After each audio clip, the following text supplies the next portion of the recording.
কন্যাকুমারীর ধ্যানে নতুন সংকল্প নরেন্দ্র মোদীর।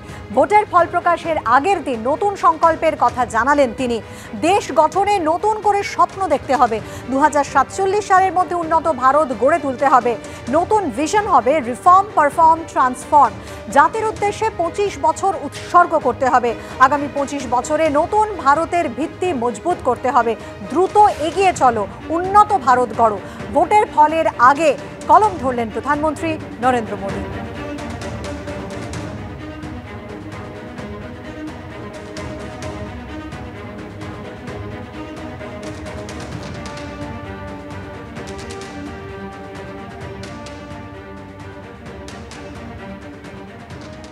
নরেন্দ্র মোদীর নতুন সংকল্প কটাক্ষ করে রাজ্য কংগ্রেসের মুখপাত্র সৌম্য আইচ রায় তিনি কি বললেন? তিনি বলছেন আর 24 ঘন্টা, ওনার ভাষণ কেউ মনে রাখবে না। আর তো 24-25 ঘন্টার ব্যাপার। তারপরে ওনার এই ভাষণ এবং রেশন এবং ওনার এই ভিশন ভারতবর্ষের মানুষ আর মনে রাখবে না। 47-48 বছরে বেকারের কারখানা ভারতবর্ষে তৈরি করে মানুষকে অমানিসার অন্ধকারে ঠেলে দিয়ে দেশটা প্রায় পুঁজিপতিদের কাছে বিক্রি করে দিয়েছেন। তো মানুষ তার রায় ঠিক ব্যালট বক্সে দিয়েছেন, ইভিএম এ বন্দি আছে। তার আগে উনি এইসব বাজার গরম করছেন, একটু চাঙ্গা রাখছেন নিজেদের লোকেদের, কোনো লাভ হবে না। বা আপনারা দেখবেন ইন্ডিয়া জোটের সরকার ক্ষমতায় আসবে এবং অনেক জনবিরোধী নীতি তাকে আবার পরিবর্তনের মাধ্যমে দেশকে সঠিক জায়গায় নিয়ে যাবে।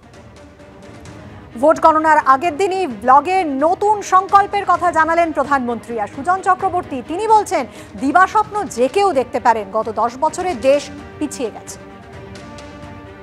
দিবাস্বপ্ন যে কেউ দেখতে পারেন, এটা ওরা বলছেন, ঠিকই বলছেন, কিন্তু দিবাস্বপ্নটা ধ্যান নামে রাজনীতির ইভেন্ট তৈরি করে ধ্যান ভগ্ন হয়ে হঠাৎ করে নতুন নতুন কথা বলা, যেটা গত 10 বছরে যা ধারপাস দিয়ে যাননি। আজকে দিনের স্লোগান ছিল ওর, 2 কোটি বছরে বেকারের চাকরি ছিল ওর, ভারতবর্ষ জগৎসভায় শ্রেষ্ঠ আসন লবে, এই স্বপ্ন তো স্বাধীনতা সংগ্রামের আগের। উনি নতুন কি স্বপ্ন দেখাচ্ছেন, সেটা ইমপ্লিমেন্ট করা ছিল ওর কাজ। 10 বছরে ইমপ্লিমেন্টেশনটা নেগেটিভ করেছেন, সেই কারণে ডাইভার্ট করার জন্য এসব কথা বলছেন। বৃহস্পতিবার থেকে শনিবার কন্যাকুমারীতে গিয়ে ধ্যানে বসেন প্রধানমন্ত্রী নরেন্দ্র মোদী। আর আগামীকাল ভোটের ফল প্রকাশের আগের দিন নতুন সংকল্পের কথা তিনি জানান তার ব্লগে।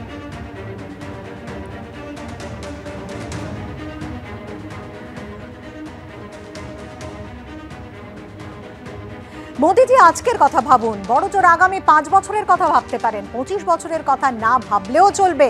দিল্লি বহুত দূর হ্যাঁ না, মন্তব্য তৃণমূল প্রার্থী শতাব্দী রায়। যে মানুষগুলো অনেকে জানেন তো, মানে বাবা মা ভাবে যে যা করছি না খেয়ে না পড়ে টাকা রেখে দিই পরের জেনারেশনের জন্য।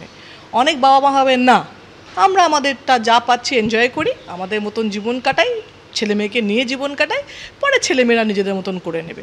তো আমার মনে হয় সেকেন্ডটা মোদিজির জন্য হওয়া উচিত, যে আজকে সবাইকে ভালো রাখুন, পরের জেনারেশন ভালো থেকে যাবে। এখন যদি ভালো হয় অটোমেটিক পরের জেনারেশন ভালো থেকে যাবে। আজকে যদি দেশের 2 কোটি মানুষ চাকরি পায়, তো তাদের সংসারগুলো ভালো হয়ে যাবে।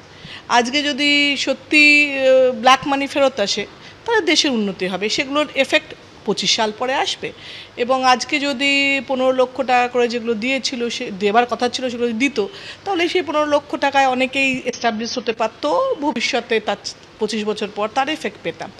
বা আজকে যে মানুষগুলো ভরসা করে যে সরকারকে আনছে, সে সরকার আজকের কথা বলুক, বা 1 বছরের পরের কথা বলুক, বা 5 বছরের কথা বলুক, যে 5 বছর উনি ক্ষমতায় থাকবেন, যে ক্ষমতায় থাকবে। 25 বছর দিল্লি বহুত দূর হ্যাঁ না।